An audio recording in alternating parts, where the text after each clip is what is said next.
Oi, bom dia pessoal, bom dia Rede B. Hoje é sexta-feira, dia 28 de agosto de 2020. Sejam muito bem-vindos, bem-vindas ao telejornal que desperta informação para você. Imagens agora de João Pessoa, previsão de acordo com a ESA é de céu claro a parcialmente nublado, máxima de 30, mínima de 22 graus.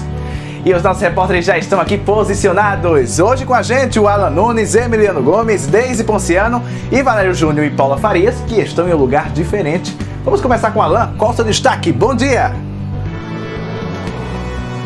Bom dia, Bruno, e bom dia a todos que assistem a Rede BHD. O meu destaque é: quando o parente morre, o que é que a família deve fazer? Eles assumem as dívidas e as heranças, o que fazer? Daqui a pouco eu trago todos os detalhes. Volto com você no estúdio. Até já! Deise Ponciano, o que é que você conta hoje?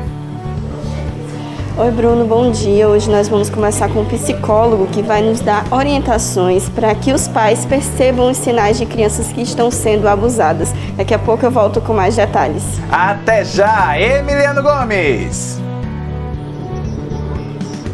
Bom dia, Bruno. Bom dia a todos que estão assistindo a Rede BHD. Hoje eu vou conversar com a nutricionista e ela vai explicar melhor qual a maneira correta de armazenar os alimentos, o que deve separar, o que deve ser separado, o que deve ficar na geladeira ou não. É com você aí no estúdio, daqui a pouco eu volto. Tá certo, e como eu disse no início do jornal, os repórteres Valério Júnior e Paula Farias estão em um lugar diferente, a cidade de Garanhuns, no agreste de Pernambuco. Bom dia, pessoal! Olá, Bruno, bom dia. Eu acho que vocês estão acostumados de ver a gente fazendo o link em João Pessoa, mas desta vez está totalmente diferente. A gente está em Garanhuns, num dos pontos turísticos aqui da cidade. A gente está no Cristo do Magno e aqui dá para ver uma das belas vistas de Garanhuns. A gente está tendo uma dimensão maravilhosa dessa cidade que hoje está com sensação térmica de 22 graus. Mas deixa eu falar para vocês estão vendo esse sol, mas a gente que está aqui de fato não é? Valério, a sensação para mim está de 13 graus, mas a previsão é que à noite realmente esteja de 13 graus, porque aqui está ventando muito e está bastante frio. Conta pra gente as impressões que você teve, Valério, dos pontos turísticos. Isso, Paula. Gente, eu preciso falar para vocês. Eu estou encantado pela cidade. A cidade de Garanhuns é uma cidade, além de encantadora, muito acolhedora. E como ela já disse, o frio tá ótimo. A gente está aqui aos pés do Cristo, né? Não é o Cristo Redentor, mas é o Cristo do Magano. E já a gente conta mais detalhes dessa viagem para vocês. Tá certo, pessoal. Então até daqui a pouco. E você vai ver também no programa de hoje. Adolescente é morto a tiros na cidade de Santa Rita. Lá constatamos que um jovem de apenas 14 anos foi alvejado com diversos disparos de arma de fogo, principalmente na cabeça, na região da cabeça.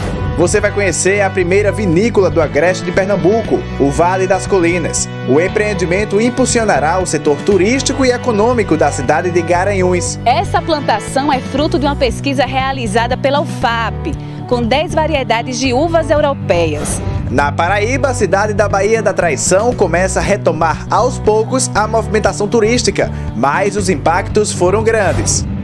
Fica com a gente, está no ar o Bom Dia Rede B. Desperta na informação para você. Está no ar o Bom Dia Rede B, com Bruno Ataíde. A gente já abre esta edição sabendo que foi destaque na noite de ontem. Alan Nunes.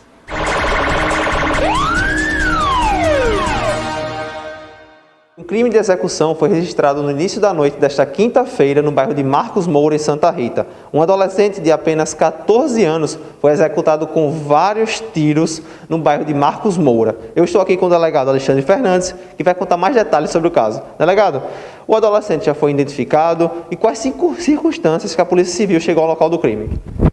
Boa noite, né?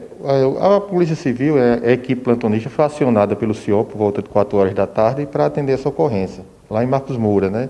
Chegamos ao local, nos deslocamos até lá, juntamente com a perícia, e lá constatamos que um jovem de apenas 14 anos foi alvejado com diversos disparos de arma de fogo, principalmente na cabeça, na região da cabeça, em torno de 8 disparos.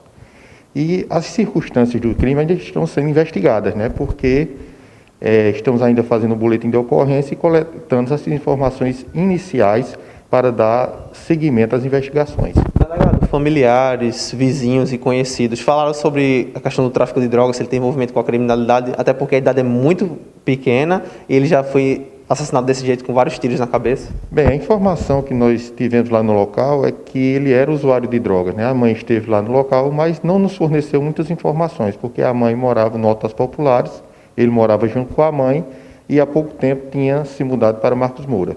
Mas iremos continuar com as investigações para coletarmos mais informações para ver se chega-se na autoria desse crime. Quem estava na região não falou nada sobre a questão de autores dos disparos. Não falam não, realmente é uma região onde impera a lei do silêncio, né? Mas insistimos, né, e solicitamos também o apoio da população através do 197, do 190, que pode ajudar, né, de forma anônima a polícia chegar na autoria desse bárbaro crime, né?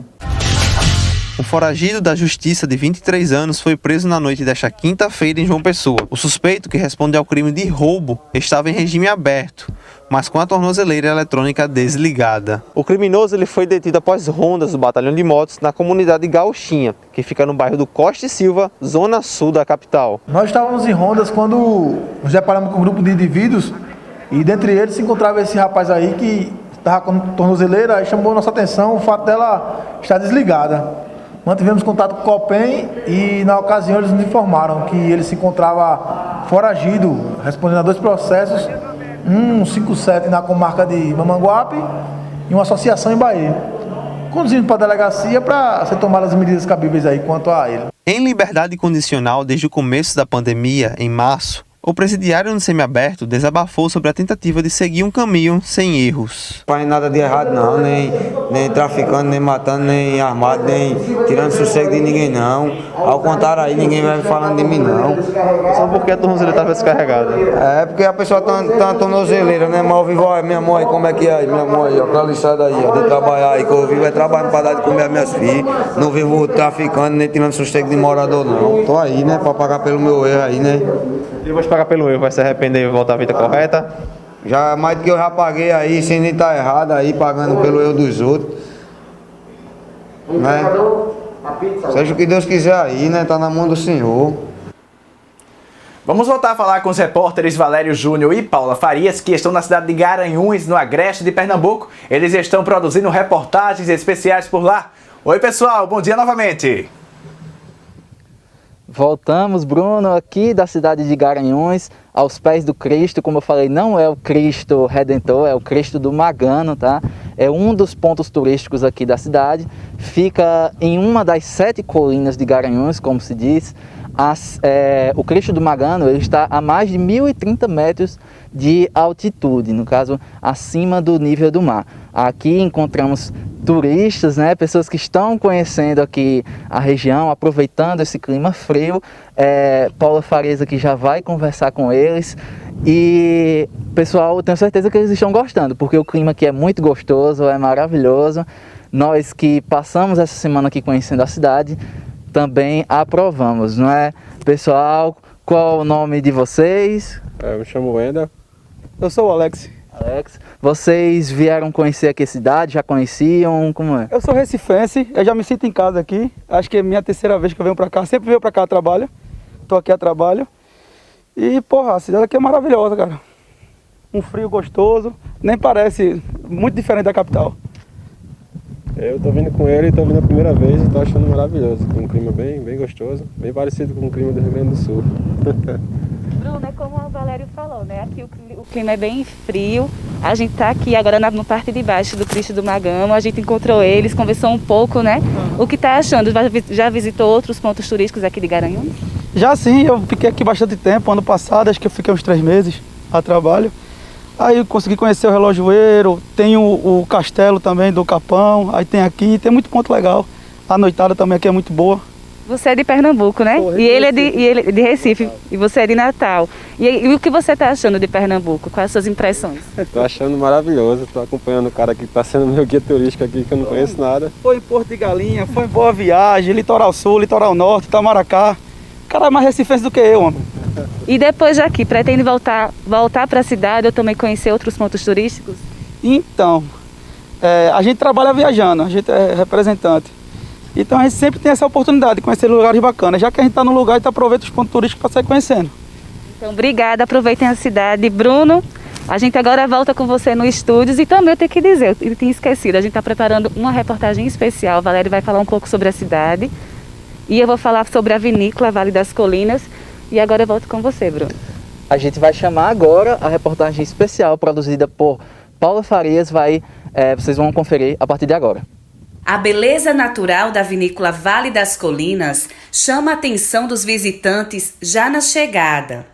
Mas ao entrar na propriedade tem muito mais para se encantar. O lugar possui uma estrutura toda voltada para o enoturismo. Cercado por palmeiras e videiras, a entrada nos leva a um cenário perfeito para os apreciadores de um bom vinho.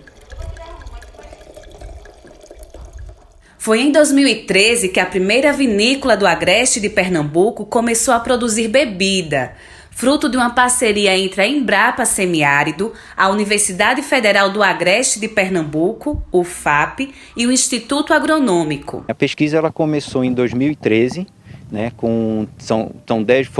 estão sendo testadas 10 variedades, todas de uva para vinho, para processamento vinho, vinhos secos, né, no caso, tranquilos. Desde então já foram 3 vinificações. A partir desses resultados do desempenho agronômico dessas variedades e da qualidade, das características do vinho, né, do que foram produzidos, é que aqui na vinícola iniciou o processo também, mas aí já como uma área comercial, para a produção comercial de vinhos. Atento aos resultados da pesquisa, o proprietário da vinícola Michel Leite viu na produção de vinhos na região uma ótima oportunidade de negócio e crescimento econômico. Ele tinha essa intenção de pensar em fazer uma vinícola, aí aqui adquiriu essa propriedade em 2013 e aí procurou na Embrapa, em Petrolina, informação para saber se era um empreendimento viável ou não para aqui para a região. E ficou sabendo que a universidade, a UFAP, estava desenvolvendo experimentos com algumas variedades aqui na região. Então ele entrou em contato com a universidade e aí, com base nas variedades que mais se adaptaram à região, iniciou o plantio aqui de 6 variedades, sendo que 3 são as que ocupam a maior parte da área, produzidas em uma quantidade maior. Por esse caminho, o visitante chega aos parreirais. As placas de madeira entre as plantas sinalizam a espécie da uva. Essa plantação é fruto de uma pesquisa realizada pela UFAP, com 10 variedades de uvas europeias. As primeiras uvas foram plantadas em 2018 e a produção é de uma safra por ano.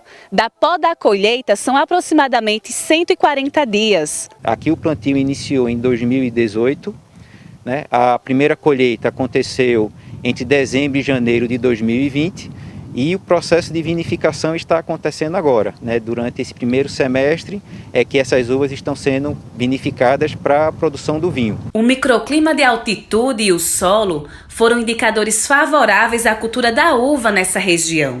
A fabricação da bebida ainda está em fase inicial de produção, com o diferencial de ser um vinho fino. Eu conheço muitas vinícolas e aqui a gente vê um jardim maravilhoso, uma estrutura incrível.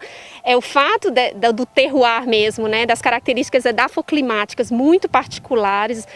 Num semiárido nós temos uma região úmida, fria, então ela tem essa particularidade. Então aqui deu certo, por exemplo, a uva Malbec, que em Petrolina a gente não consegue tão bem. Além das condições climáticas e qualidade do solo, o proprietário aposta em outro fator importante no cultivo de uvas: a música. Todos os dias as parreiras são embaladas ao som de música instrumental.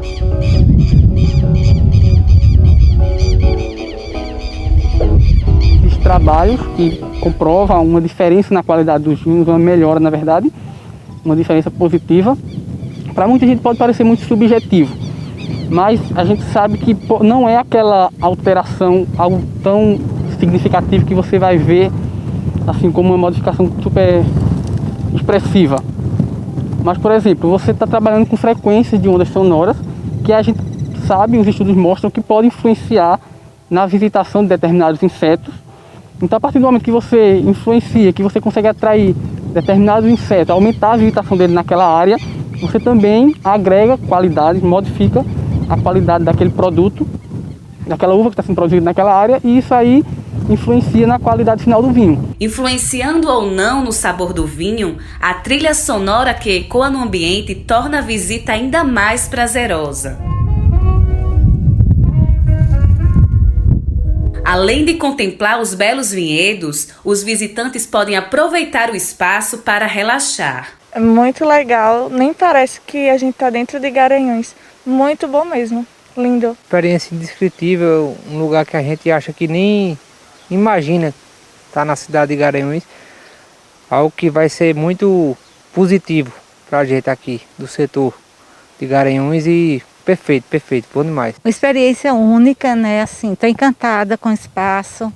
Eu acho que Garanhuns já tem espaço para isso já há algum tempo, que já devia ter colocado. Então, assim, a estrutura está belíssima e eu acho que temos muito a ganhar. Para quem deseja ter essa experiência ímpar, até o fim deste ano, a vinícola Vale das Colinas se prepara para abrir mais espaço à visitação das plantações e também a oportunidade de degustação. Tá aí, lugar encantador. Em breve, a vinícola Vale das Colinas estará trazendo mais turistas para a região Nordeste. Vamos voltar aqui para Paraíba, mais precisamente para o litoral norte. A cidade da Baía da Traição voltou a receber turistas de forma gradual, mas os impactos no setor foram grandes. Além de ser um roteiro litorâneo, a cidade da Baía da Traição também é um berço cultural indígena.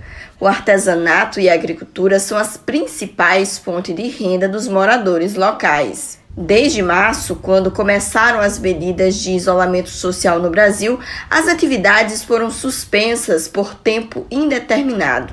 Isso afetou não só a comunidade indígena, como também as redes de hospedagem e os passeios de imersão cultural pelas aldeias. Baía da Traição, por ser um município que vive da agricultura, pesca e turismo, foi muito afetado por isso. Consequentemente, todos que trabalhavam aqui, todos os comércios, todo o pessoal que mora na zona rural, como nas aldeias.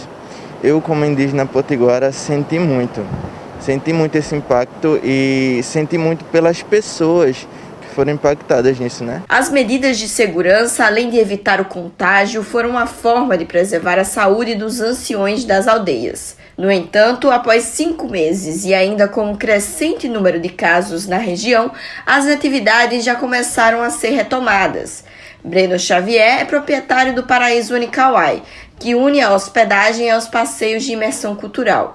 Com a retomada, ele decidiu reabrir, mas com cuidados especiais. As pessoas já estão procurando, estamos tomando todos os cuidados, né, seguindo as regras da Secretaria de Saúde do município.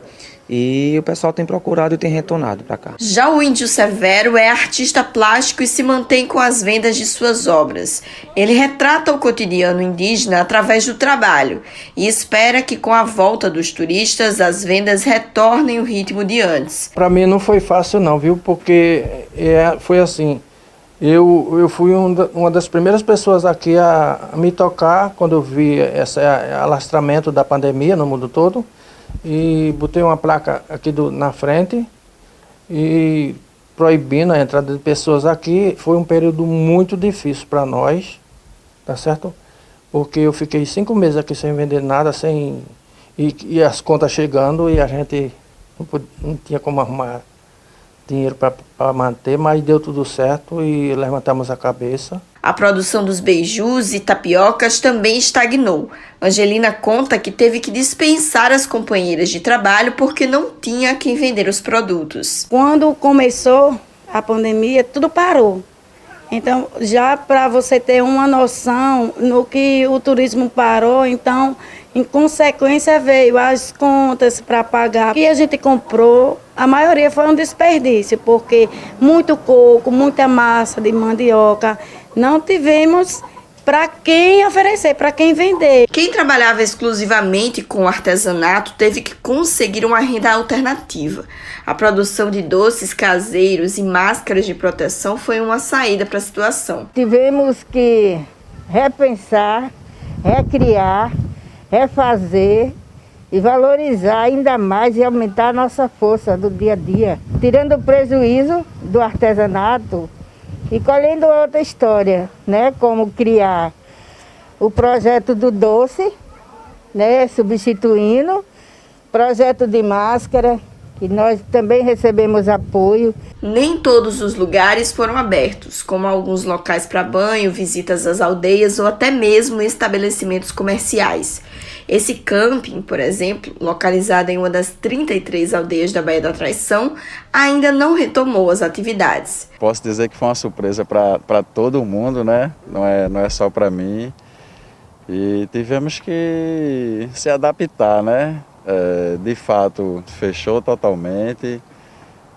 Ficamos como todo mundo, né? Seguindo as normas, fazer o necessário para se manter, né? Até que tenhamos uma resposta, né? Tanto da parte científica, da parte da natureza. Já os turistas que resolveram visitar a cidade contam que, apesar das restrições, a energia presente no local é um fator importante para a escolha do destino. Mesmo sem as visitações, né, nas aldeias, o fato de estar na Baía da Traição, de estar numa casa à beira-mar, de ter um anfitrião tão culto da cultura daqui do Paraíso, e aí, independente se a gente vai fazer a visitação ou não, ele consegue trazer para a gente o artesanato, ele consegue trazer explicações da cultura. A gente só está vindo para cá. Assim, para outros locais a gente ainda não está indo, não. A gente está vindo de Recife para se reenergizar aqui no Paraíso, no nosso localzinho sagrado. Pessoal, nesta pandemia, com algumas pessoas ainda em isolamento social, é importante saber a forma correta do armazenamento de alimentos. Por isso, vamos conversar com o repórter Emiliano Gomes, que está com a nutricionista que vai trazer orientações. Bom dia, Emiliano.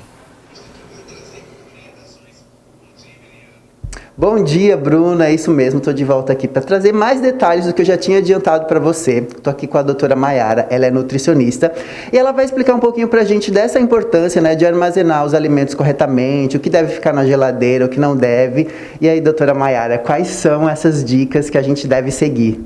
Bom dia a todos. Então, primeiramente, os alimentos que são congelados, né, as carnes, por exemplo, devem ser porcionadas antes de ir para a geladeira. Queijos, iogurtes, leites, né, devem ter um consumo de 3 a 5 dias, né, produtos como feijão, arroz do dia a dia, né, cozidos, em recipientes fechadinhos, né, eles devem durar em cerca de 1 a 3 dias no máximo, tá? A parte de hortifrutis que ficam em gavetas, devem ser higienizados antes, né, com tanto hipoclorito quanto pode colocar 1 colher de sopa de água sanitária para cada litro, né, e também passar na água corrente e guardar em saquinhos, né, já apropriado para os alimentos, né? Então, esses alimentos que podem ser refrigerados, né? E os alimentos que podem ficar fora da geladeira, alho, cebola, algumas frutas que não estão tão amadurecidas, batatas, batata doce, os cereais, né, chocolates, biscoitos. Doutora, lá na minha casa eu guardo, por exemplo, a salada em alguns saquinhos. E aí eu queria saber, eu deixo com ar ou eu deixo sem ar? Porque eu vejo muitas pessoas falando que tem uma diferença, né? Se você deixa ele com ar e sem ar. Isso. O ideal é que deixe sem o ar, porque o ar ele pode murchar a planta, certo? As folhas, no caso. Então, o ideal é que você tire, né? Deixe ele bem fechadinho para que não entre nenhum contato com ar. E o armazenamento correto, ele ajuda também em manter as vitaminas e manter a durabilidade do alimento? Com certeza. Você armazenando de uma forma adequada, tanto não estraga o produto, quanto a durabilidade é bem maior. Então é isso, Bruno. A gente seguindo as dicas corretas, o alimento ele vai durar mais, né? Vai manter as vitaminas, como a doutora Maiara falou. Sigam as dicas e você vai ter alimento aí saudável e muito bom. Então, eu fico agora com a doutora Maiara aqui, mas segue com você aí no estúdio. Obrigado, Emiliano, doutora Maiara, pelas informações. Vamos falar agora de direito. Quando o parente morre, a dívida que ele tinha vai para quem? Vamos conversar com o repórter Alan Nunes, que vai esclarecer para a gente. Alan, a herança pode ser utilizada como forma de pagamento? Olá, Bruno, bom dia. Essa dívida, ela pode ser paga ou não, mas essa dúvida eu vou tirar agora com a advogada Chayenne, que vai trazer todos os detalhes para a gente. Bom dia para você e para todo mundo. Me diz uma coisa, o parente morreu. A família pode usar parte da herança para pagar as dívidas daquele parente morto? Bom dia. Sim, nesse caso, quando se abre o processo de inventário e partilha, a primeira hipótese a ser realizada é o pagamento das dívidas do falecido, que a gente chama de decujos. Então, todas as dívidas deixadas dele, seja cartão de crédito, dívida de imobiliária, compra de carro, o ideal e até o que vai ocorrer obrigatoriamente é a quitação dessas dívidas. E o valor remanescente é dividido entre os herdeiros. Esse valor remanescente, tem um prazo específico da justiça para a distribuição desse valor após o pagamento das dívidas ou é muito relativo? É muito relativo, porque vai muito também em relação aos parentes mais próximos, geralmente excluem os parentes mais remotos. Então, assim, vai se ver primeiro quem são os verdadeiros herdeiros daquela dívida e, posteriormente, quando se identifica os herdeiros corretos, é feita a partilha dentre eles. E nem sempre o valor é igual entre eles. E quando há a dívida e não tem esse dinheiro da herança para repartir, como é que fica? O parente tem que tirar do próprio bolso para pagar a dívida do morto? Nesse caso, não. A dívida que foi deixada não vai ser pago por terceiro. Nesse caso, a dívida fica... não seria liquidada, mas fica em aberto, até porque se futuramente aparecer algum patrimônio que possa ressarcir aquele débito pode ser quitado através daquele futuro valor. Até quanto tempo pode aparecer esse patrimônio? Tem um prazo ou é algo para gerações e gerações? Até o fim do processo. Até, por exemplo, terminou o fim do processo, não tem bens, não tem mais o que reaver nesse caso. Muito obrigado, Chayane, pela entrevista. É isso, Bruno. Espero que todo mundo tenha tirado as dúvidas sobre o que fazer quando, infelizmente, o parente morrer e deixar alguma dívida. Voltamos com você direto aí no estúdio da Rede B HD. Muito obrigado, Alan, pelas informações. Vamos para um rápido intervalo. O Bom Dia Rede B volta em instantes.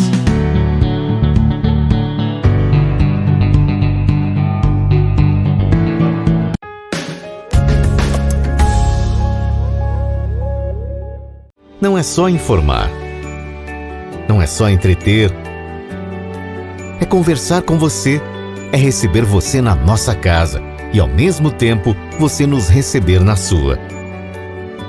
É atual como a notícia, é singular como uma amizade verdadeira. É a Rede B, atual e singular.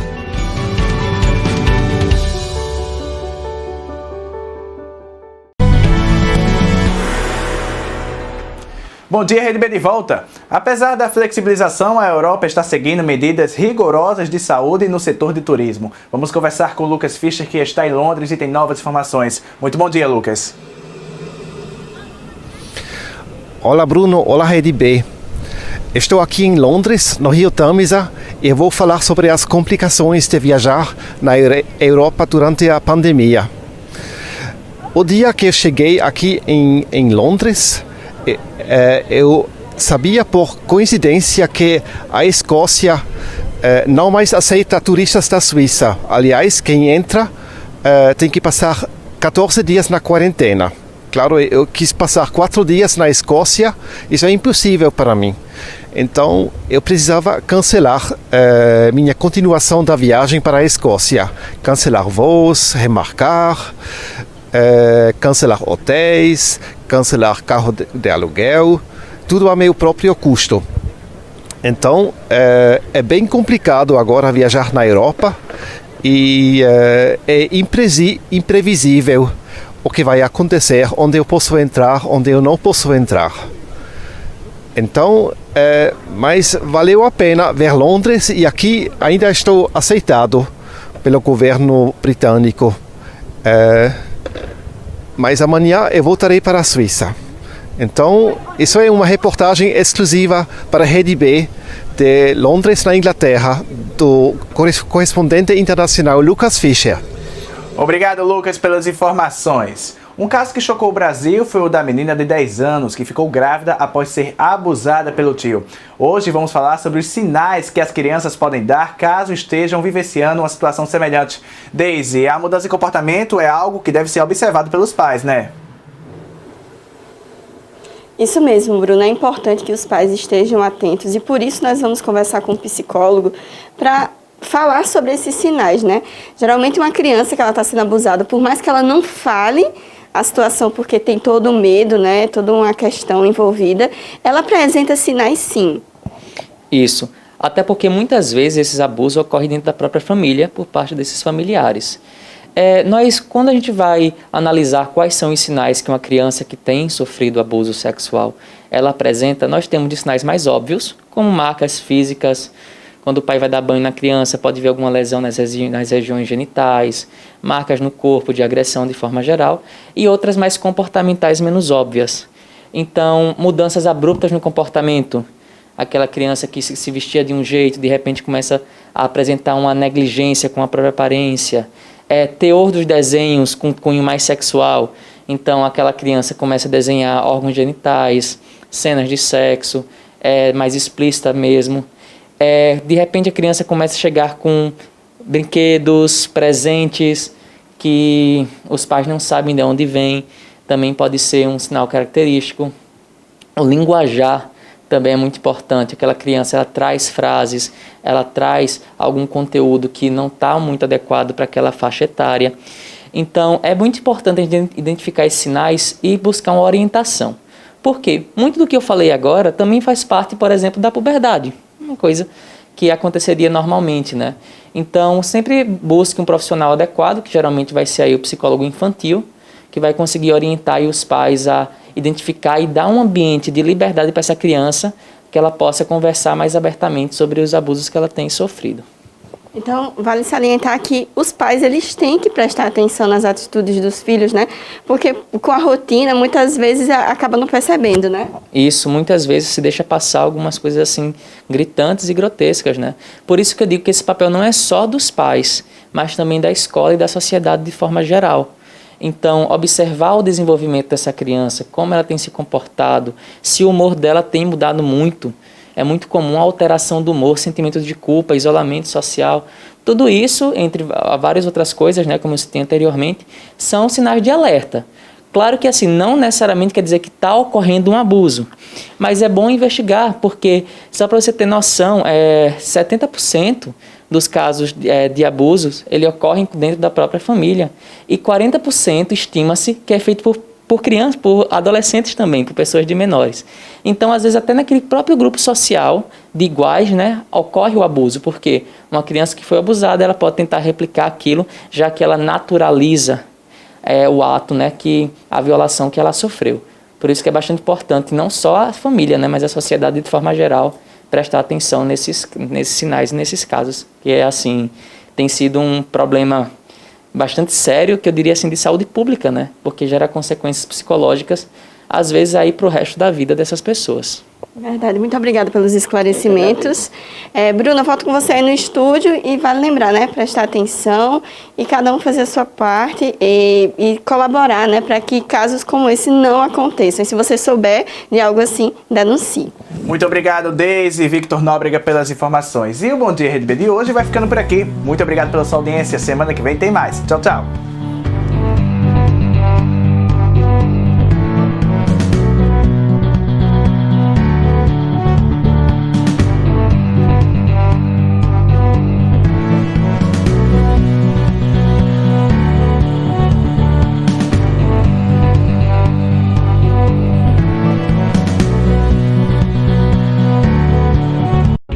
A notícia não tem hora para acontecer.